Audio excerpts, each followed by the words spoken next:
Hey guys, photographer Patrick Jones back at it again, and today we're going to be talking about the function menu set up here and why I set mine up the way I do.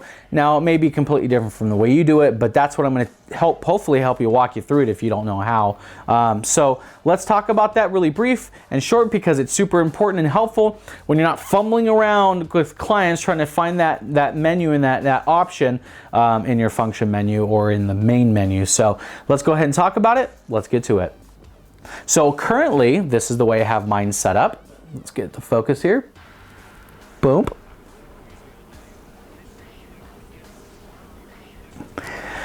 Okay, excuse me. So here's the reason why I have this set up this way. So I have first shoot mode, then I have focus mode. Then after that I have focus area, then I have metering mode, and then I have steady shot, and then I have Super 35 mode because I do a lot of video that even with the custom settings, which you'll see the other video on, with that setting, you still have to try to get that off and on. It should sort of revert, but it never does. And then on the bottom, it has my picture profile. If you're shooting raw, which I hopefully you are, then that really doesn't matter. So you're gonna see what picture profile 8 looks like. But overall, you're not even going to notice it. So when you get the image in the Lightroom or Capture One. And then after that, I've got my creative style, which again, I don't normally ever touch. So it's on standard. My peaking levels, my face detection, anti-flicker, one of those video settings. Photography, of course, I don't deal with it. And then I've got my zebras. Now my custom button settings are as follows. Up here, well, let's do C1. So my C1, that is my white balance because I find that it's so much easier just to hit that bottom corner with my thumb when I'm shooting to change my white balance really fast. My C2 right here is my picture profile, and again, this is a video setting, so yeah, whatever.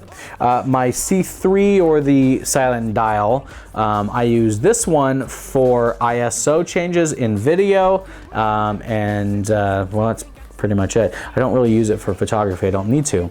And then this one down here, which is the focus magnifier right here, I use this one for my zebras to turn them on and off because sometimes they get really annoying when they're on.